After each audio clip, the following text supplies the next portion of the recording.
Baba, Ha. neyle uğraşıyorsun sen öyle bir aşağı yukarı telefonda? Ya bu avukat kız neydi? Ha, Ecem. Ecem'in ben telefonunu bir yere yazdım ama bulamıyorum ya. Aa, nerede bu kızın telefonu? Şey mi? Nesrin arkadaşı Ecem mi avukat olan? Ecem işte Ecem. Tamam Nesrin sana söylesin. Kardeşine söyle. Kağıda yazsın, şuraya koysun. Baba ben buradayım.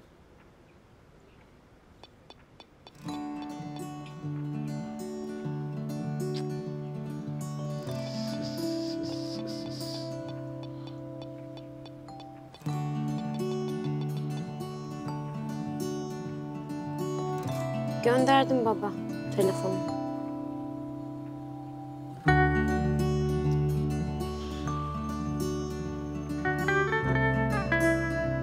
Kızım bozmasana adamı.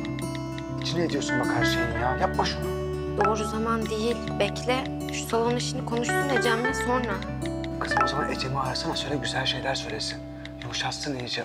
Salon mu? Ya hemen hallederiz. Hiç problem değil ya Yaman amca çözeceğiz. Hemen hallederiz. Hiç sen şey yapma, dar etme gönlünü. Sen karışma. Ben halledeceğim. Alo. Ha, Ecem kızım, ben Yaman. Zafer'in kız kardeşi var ya, onun ben babasıyım. Yaman Günaltay. Ha, evet. Ha. Yok artık ya.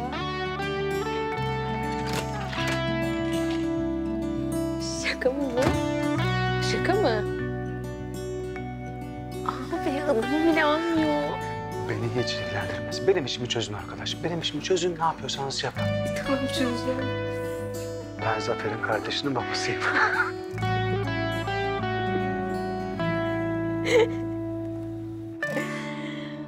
Ah be şampiyon, ah be şampiyon. Yaktın bizi vallahi billahi. Ben ne anlarım silor yapmaktan. Yani kadın da istedi şimdi. Nasıl ağırlayacağım ben onu? Senden silor mu istedi abi? He, benden. Ne bilsin nasıl yapıldığını. İstedi işte, ne yapalım? Büyük tepsiyle yapalım. He, oldu. Yaptık da büyüğü kaldı. Yaktın beni şampiyon, yaktın. Abi sen merak etme ya. Şimdi el ele verdik mi şipşak hallederiz o işi. Eyvah. Ben Nesli'den yardım isteyeceğim. Ya dur abi ya. Çağırma kimseyi. Sen kardeşini hafife alıyorsun ha. Bak şimdi nasıl halledeceğim o işleri. Gel sen yardım et bana. Eyvah. Bana bak. 30 dakikaya çıkmazsak itfaiyeyi ara, tamam mı? Tamam. Bir bakayım. Geldi galiba. Sanmıyorum oğlum. Daha erken, bu saatte gelmez. Mücella. Kusura bakmayın, rahatsız ediyorum sizi. Müsait miydiniz? Çok vaktinizi almayacağım.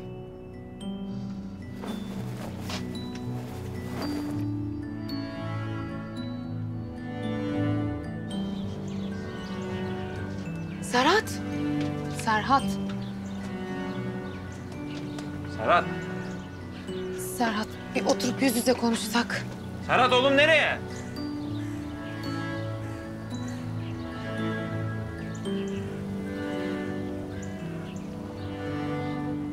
Abi ben af dilemeye gelmiştim. Bak görüyor musun?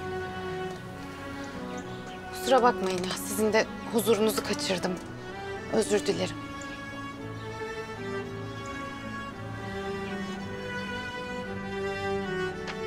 Bunları size getirmiştim ben.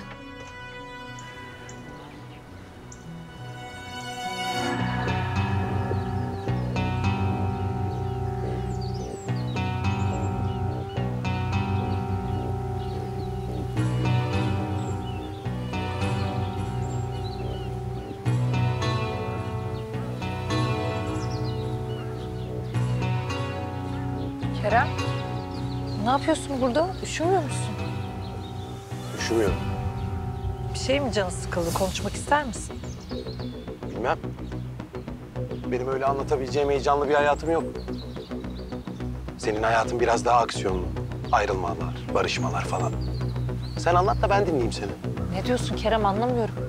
Ne şimdi bu tepki? Sen Tansel'le barışmadın mı hala? Evet, barıştım. Ama şeyden... Neyden ya? Neyden? Ne oldu da geri döndün o adama koşa koşa? Kerem bak şu an anlatamadığım şeyler var. Ama sen de çok ileri gidiyorsun. Ne var ya? Ne var? Ben sana söyleyeyim mi ne var?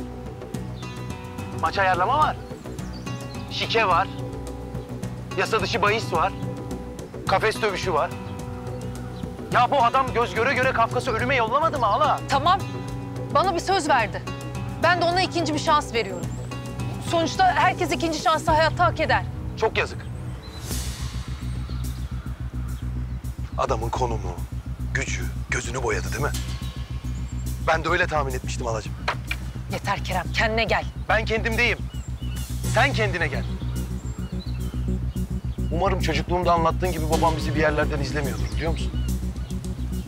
İzliyorsa kahroluyordur senin bu haline çünkü.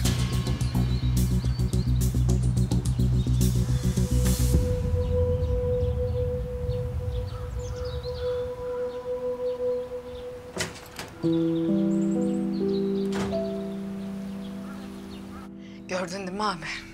Nasıl böyle yüzüme bakmadan çekti gitti. Haliyle tabii. Da böyle yapması mı lazım abi? Ben ondan af dilemeye geldim ayağına kadar. Vallahi keşke haksız diyebilseydim ama... senin de pek savunulacak tarafın yok mu Cella? Yerden göğe kadar haklısın abi. Ama bak, vallahi o depoda başıma gelenlerden sonra ben pişman oldum. Aklım başıma geldi. Serhat'ın, çocukların senin kıymetini anladım abi. Vallahi bak. Ya ben ölümlerden döndüm. Serhat söylemedi mi sana? Yeminle bak oradan çıktım ya. Kendi canımın derdini bırakıp senin canının derdine düştüm ben. Ben getirdim Tansel'in oyununun haberini. Biliyorum sağ olasın, eksik olma. Sen eksik olma abi. Ya toprak olup ayağına serilsek hakkını ödeyemeyiz. Estağfurullah, ben abilik görevimi yaptım. Bak Mücella, açık konuşacağım. Bunca yıl sırf kardeşimin yuvası yıkılmasın diye hareketlerine, haline, tavrına, her şeyine göz yumdum. Görmezden geldim. Ama şu son şahitlik meselesi var ya, yemin ediyorum yenilir, yutulur cinsten değil. Abi bak vallahi da billahi da artık başka bir Mücella olacağım. Söz. Ne olur bana son bir şans ver be abi. Ha? Sen beni affetmezsen Serhat hiç affetmez. Ne yaparım ben sonra? Kala kalırım vallahi sokaklarda 3 çocukla. 3 çocuk mu? Hamileyim ben abi.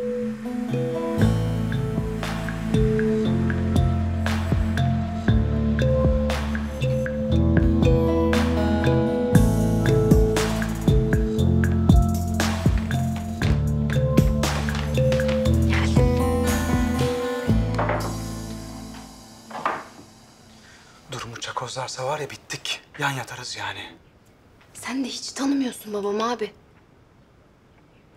Yaman Günaltay'ın en yumuşak hali ne zamandır? Vallahi ben hayatımda görmedim böyle bir an. Bilmiyorum. Ben söyleyeyim.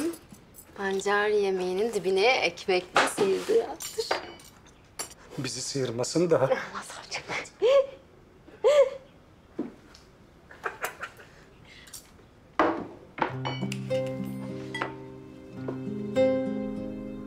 Dört haftalık amcası.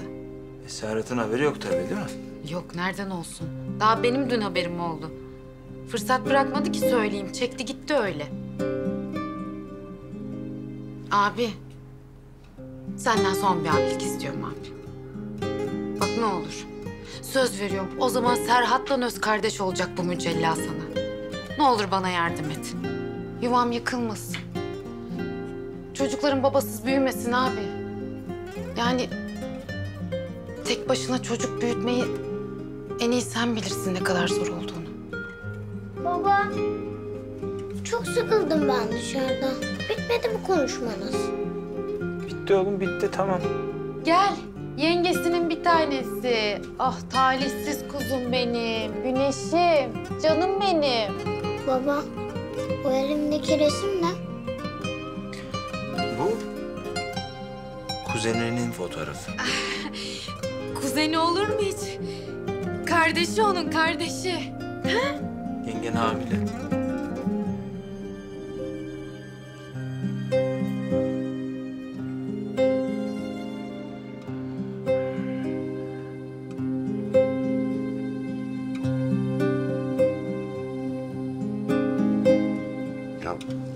işaretlesiyorsunuz ya?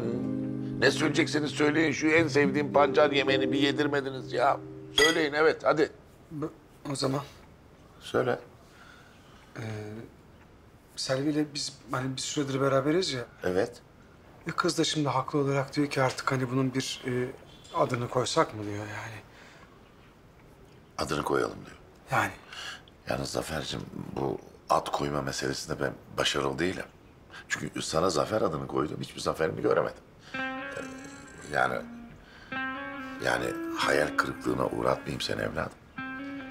ya ben hiçbir zaman senin hayal ettiğin gibi bir evlat olamadım baba. Ben bunun farkındayım da. Bak eğer yuvamı kurarsam sana söz veriyorum. Bak gerçekten baba ya. Zafer, bak şimdi. Düşündüklerimi sana söylerdim ama hastanedeki olaydan sonra çekiniyorum. Çünkü yavru Ceylan babasının karşısında birdenbire aslan kesiliyor. Ya tamam ama baba ya özür diledim.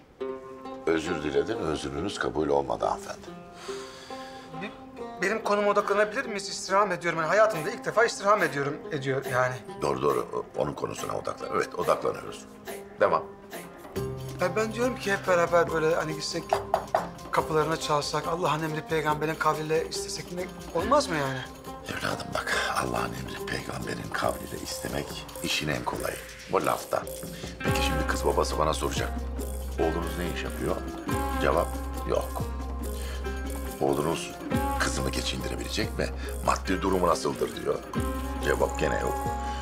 Ama bir sorunun cevabı hazır. Derlerse ki bana, oğlunuzun kötü bir alışkanlığı var mı?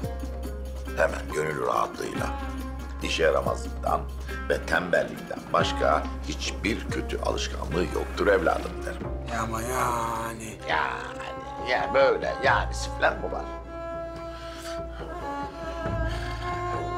Çok seviyorum ya.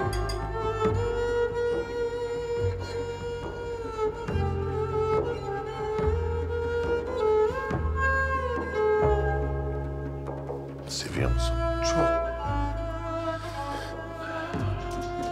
O da seni seviyor mu? Çok. Bir de şahit bulalım. Seviyorlar. Yok. Gerçekten. O zaman bana da bu iki seven insanı birleştirmek kalır. Gidelim isteyelim. Gerçekten mi? Ya babam benim ben. Hulusi Kentmen var ya, yarın da var ya, taş kalpli taş. Evladım, yarın gidip kızı isteyelim. Durun. Şu pancar yemeğini yedirmediniz. Serhat. Abi ne olur kusura bakma ya. Yani başında başka dert yokmuş gibi bir de bizimle uğraşıyorsun ama. Ne dedi abi Mücella? Mücella bir şey söylemedi. Ama bunu verdi. Bu ne abi?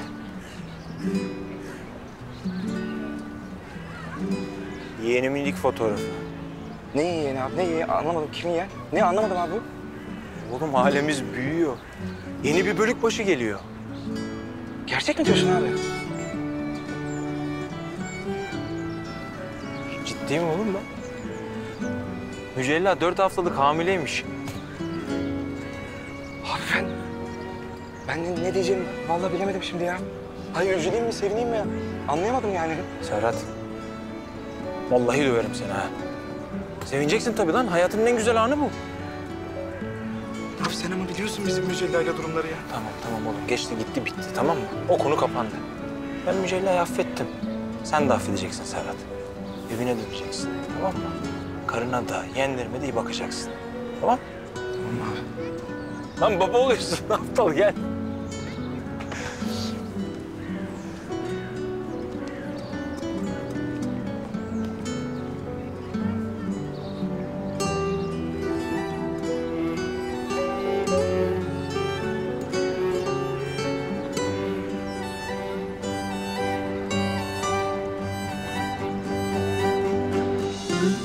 Ha, bak.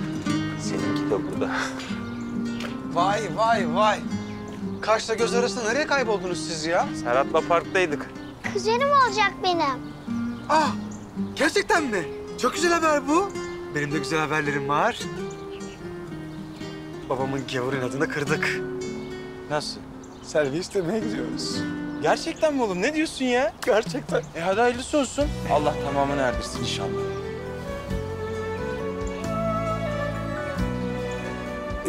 Ağlan mevzusu ne yaptın? Oğlum. Hadi bakayım sen bu çiçekleri git bir bardağa koy, tamam mı? Ben de geliyorum, hadi. Tamam baba. Tamam. Geliyorum ben, hadi. Bir de bak bakayım ben içeride miyim?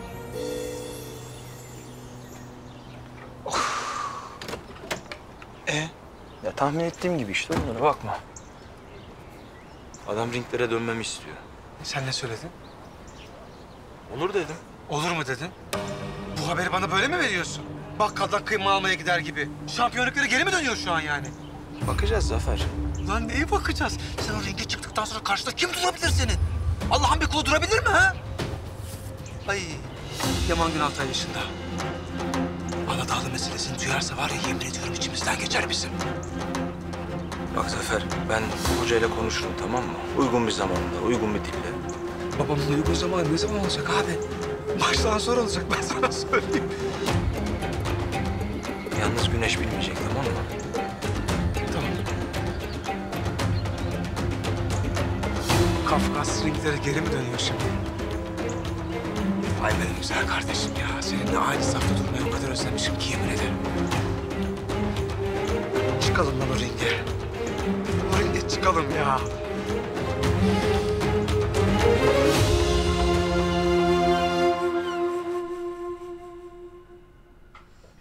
Şampiyon ne diyorsun? Bir eksimiz var mı sence? Var. Daha ne olsun oğlum, ne var? Dur. Hareketlere bak ya. Okulda mı öğreniyorsun oğlum sen bunları? Bunları buraya koyalım. Daha güzel olsun. Yoksa sen bunları parktan Sunu ablan için mi topladın? Hı hı. Sen var ya sen ne tospik oldun başıma böyle. Bunu başka bir vazoya koysaydık galiba. Allah Allah. Sunu ablam geldi. Tamam oğlum dur. Vazoya bir şey mi koysaydık ya? İyi akşamlar. İyi akşamlar. Hoş geldin. Böyle çiçeklerle karşılanacağımı bilseydim daha önce gelirdim. Bu çiçekleri aslında masada... Hoş geldin, gel.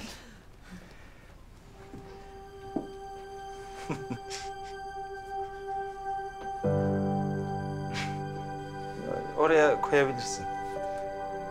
At koltuğun üstüne at. Tamam.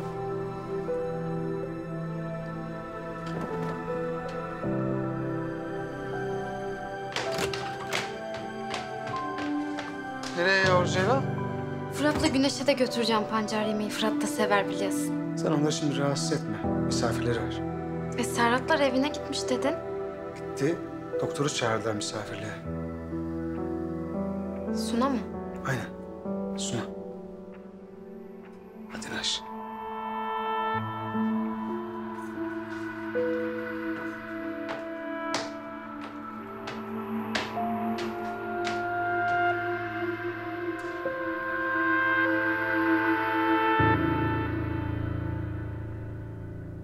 Evet. Aa, Dikkat edin, eliniz yanmasın.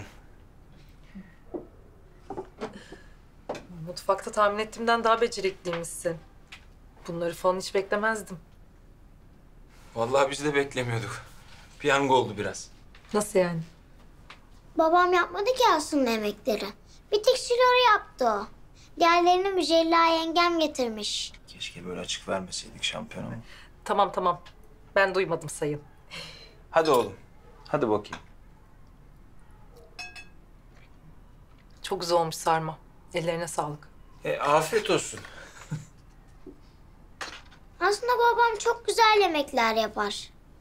Bir keresinde doğum günümde pasta yapmıştı. Ya ne güzel eğlenmişsinizdir. Evet, çok eğlendik. Aslında babamla biz hep eğleniyoruz ki zaten. Bir daha bizi ayırmaya çalışırlarsa sen de bizden yana ol, tamam mı? Güneş'le babası çok mutlu. Onları ayırmayın da. Hadi oğlum hadi. Hadi soğutma Silor'unu.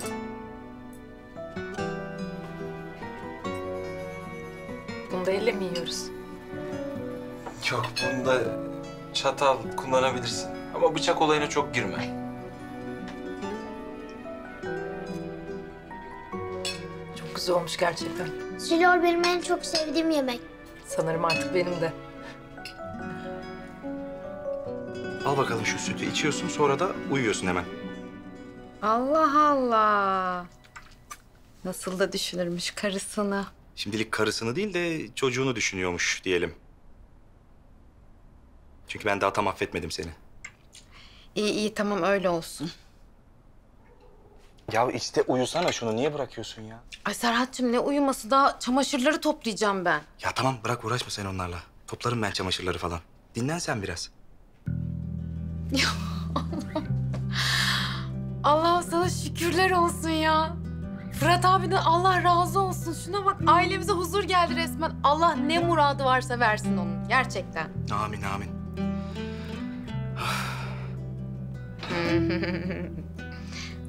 Murat deyince aklıma geldi. Suna mı gidiyormuş onlara? Öyle bir şey duydum sanki. Evet ne alakası var Murat'la falan? Güneş için gidiyor. Güneş çağırmış. Tabii tabii canım öyledir. De hani bu gidip gelmelerden sonra sarmaşık gibi dolanmasınlar da birbirlerine. Yani ne alakası var ya? İşin gücün magazin. Güneş'in şeyi için yani Güneş çağırdığı için gidiyorlar. Aman ne var Serhat? Fena mı olur? Ne güzel işte. Hem ateşle barut yan yana durunca patlar derler. Ey Allah'ım ya Rabbim ya. Patlarsa patlar ne yapalım? Patlamış mısırın da davası olmaz. Al iç şunu da yat hadi. Serhat sen bu aralar bir komik mi oldun? Ne yapak biz gülmeyek mi? Sen gül. Ne dokundu sana böyle?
Güneş uyanmaz mı? Hiç merak etme. Ayı gibi uyur o. Ya bu hastaneden sonra Tansel meselesini konuşamadık. Konuşacak bir şey yok. İçime sindirmeye çalışıyorum ben de. Uzak duruyorsun ondan değil mi? Evet. Görüşmüyorum. Çok doğru yapıyorsun. Ondan uzak dur. Çok tehlikeli bir adam. Merak etme. Ya ben aslında bu konuları halledeceğim de başımda bir sürü şey var. O yüzden ilgilenemiyorum. İçini ferah tut, düşünme beni. Her şey için çok teşekkür ederim. Çok güzel bir geceydi. Biz teşekkür ederiz. Çok sağ ol her şey için. Güneş de çok mutlu oldu. Seni gerçekten çok seviyor. Gene bekleriz. Gelirim. Görüşmek üzere. Görüşürüz.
Kendinize mukayyet olun Derviş.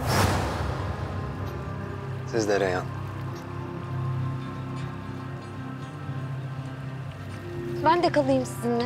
Ne olacaksa beraber olsun Yaman. Olmaz Hatice. Siz gideceksiniz.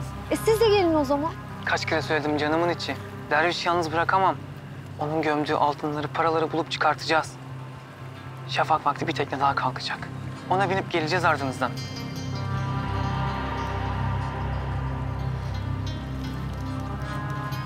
Hadi Allah'a emanet olun. Siz de.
Hadi oğlum yeter vedalaştın.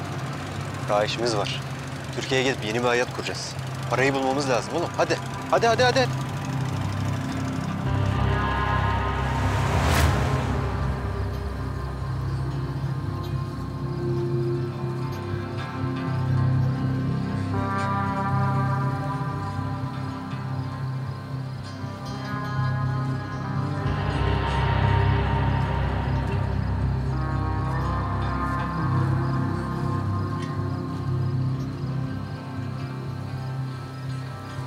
Derviş. Buraya gömdüğüne emin misin? Eminim. Bak ilerisi Bulgar karakolu. Devreye gezen askerlere yakalanırız. Tamam kardeşim. Korkuyorsan sen gelme. Ben gider alırım. Ya olmaz öyle şey. Anca beraber kanca beraber. Hem ben seni korurum.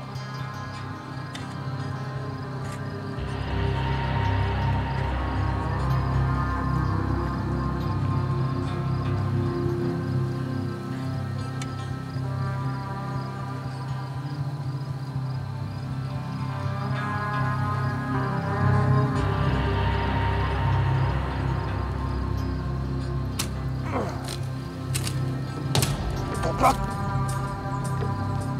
Kaya gibi olmuş. Kazılmıyor ki. Ben sana yardım edeyim. Gel.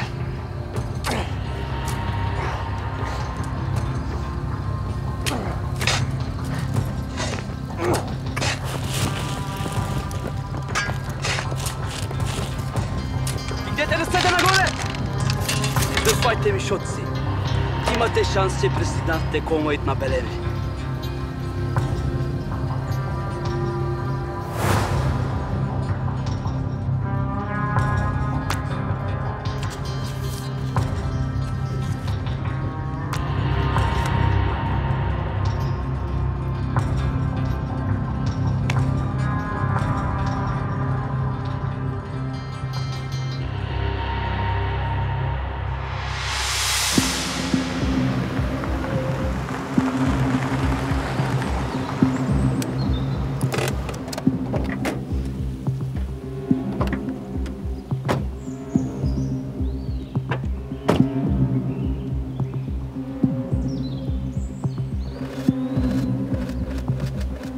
Derviş Bey sizi bekliyor.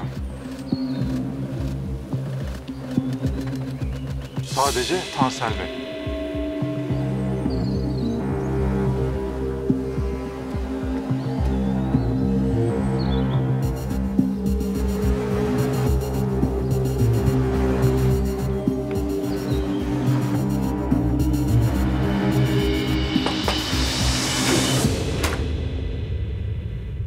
Tansel Bey geldi efendim. Gelsin. Buyurun. Beni çağırmışsınız efendim. Otur.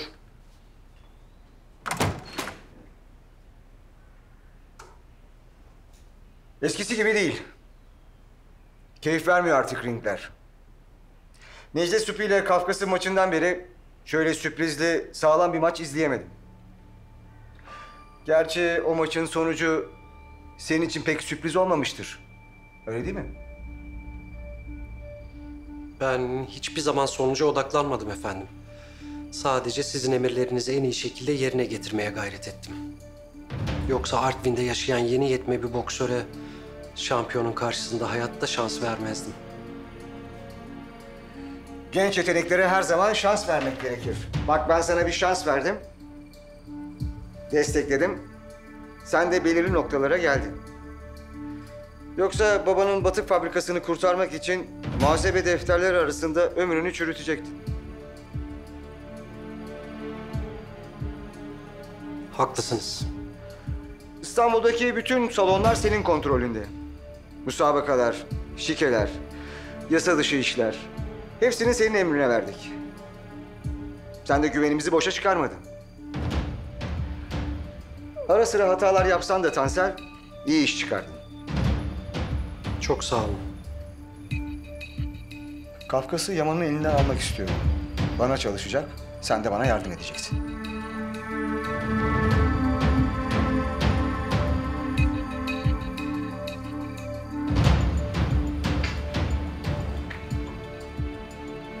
Yaman Gün Altay oyun oynamak istiyor. Biz de oynarız.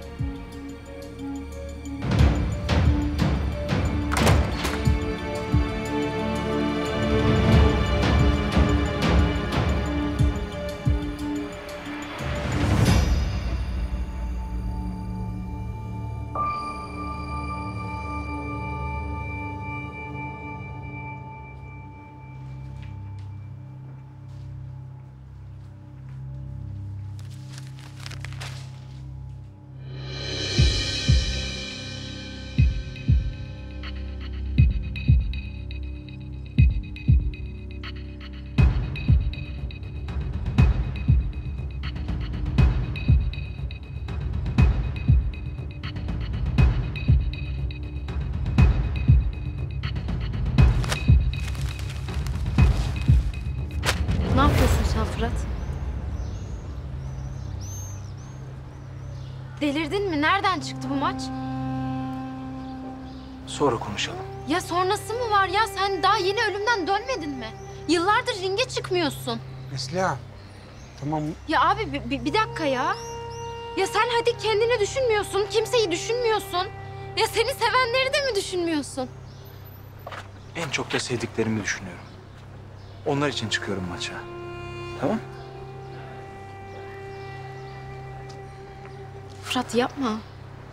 Bak ne zihnin ne bedenin hiçbir şeyin hazır değil o maça. Ya ringde sana bir şey olursa? O ringde bana hiçbir şey olmayacak. Tamam mı? Merak etme. Nasıl bu kadar emin olabiliyorsun? Maçın kaçıncı roundda biteceğini de söyle bari.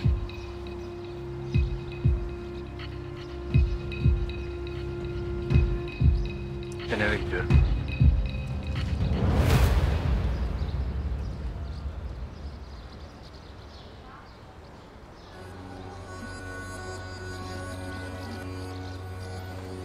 Ailede bir tane ayarlı insan yok be kardeşim. Hani bir tane olmaz mı? Yok.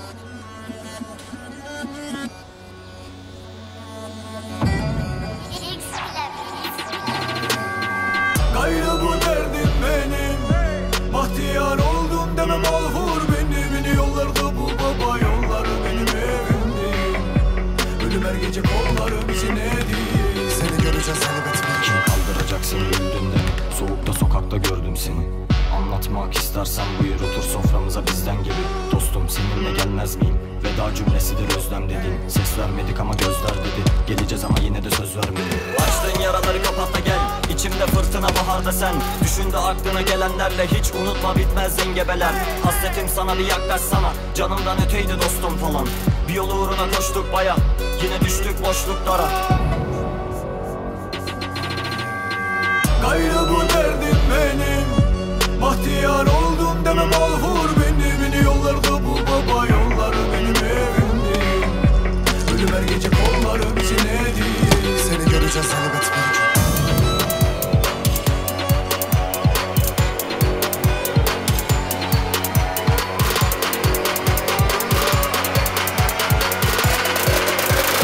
Söz vermedik ama elbet bir gün.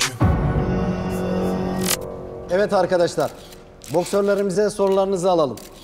Buyurun. Cengiz Bey, en son maçınızda Uras Koralp'ı nakavt ettiniz ve onun yurt dışındaki sıralamasına yerleştiniz. Niye Fırat Bölükbaşı ile maç yapma kararı aldınız? Herkes sizden daha iddialı, daha büyük bir maç bekliyordu. Kafkas'ta iddialı rakip mi var güzel kardeşim? Kafkas'ta dövüşmek benim en büyük hayalimdi. Ha şöyle. Rahmetli Necdet Süpü'yü öldürdüğüm maçın rövanşı bu maç. Şampiyona yaptığın hesabını ringde ben keseceğim. Sen dikkat et de o dilin kesilmesin ringde, dilin. Sakin, sakin.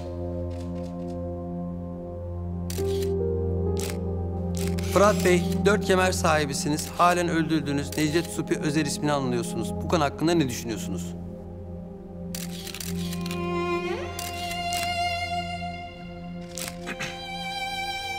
Necdet Supi Özer Türkiye'nin yetiştirdiği en iyi boksördü.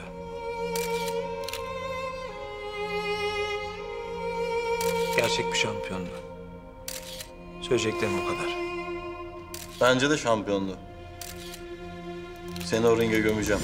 Ne diyorsun lan sen oradan? Ha? Ha? Sakin ol.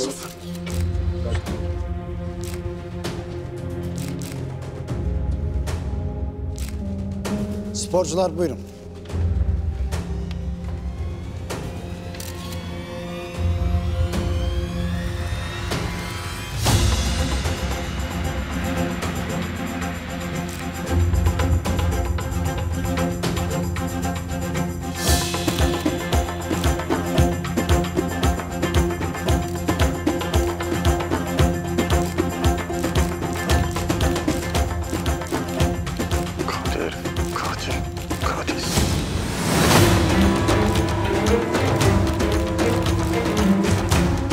Seni gömeceğim lan ringe yarın.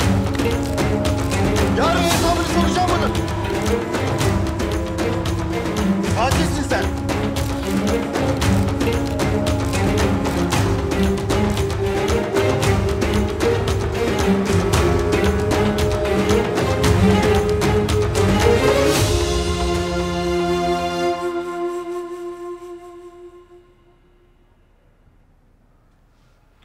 Güneş. Babacığım ben bu gece geç geleceğim. Sen Yaman dedelerde kalacaksın. Yine mi geç geleceksin? Evet oğlum ne yapayım?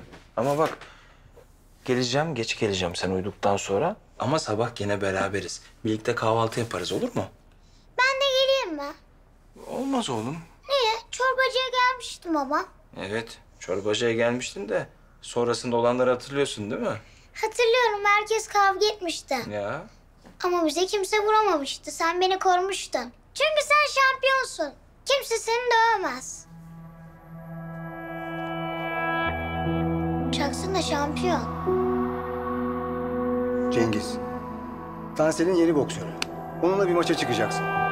Tıpkı Uraz gibi 3. roundda kaybedeceksin.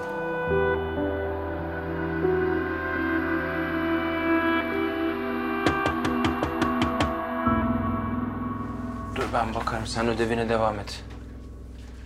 Yaman dededir bu.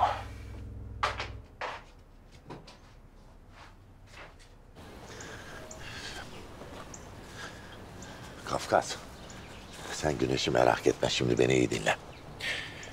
Bak ilk roundda öfkelenip, sinirlenip adamı dövmeye kalkma.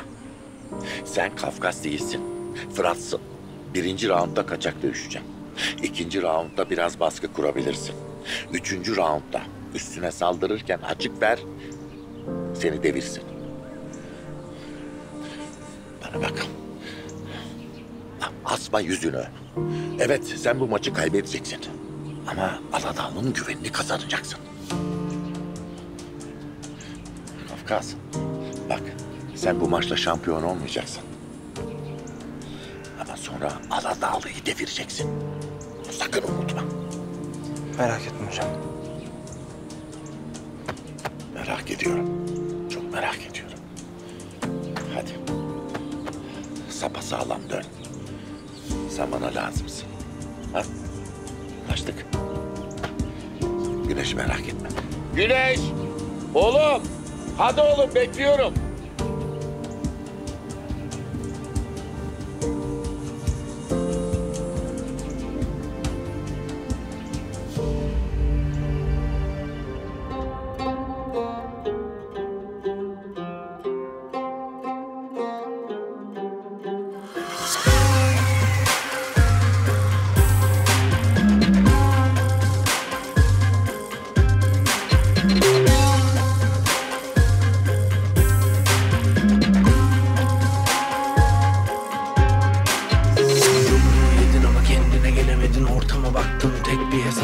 Acılara garip kendini buldun, sandığın aşkta hep bir tokat var. Yumruğu yedin ama kendine gelemedin, ortama baktın tek bir hesap var. Acılara garip kendini buldun, sandığın aşkta hep bir tokat var.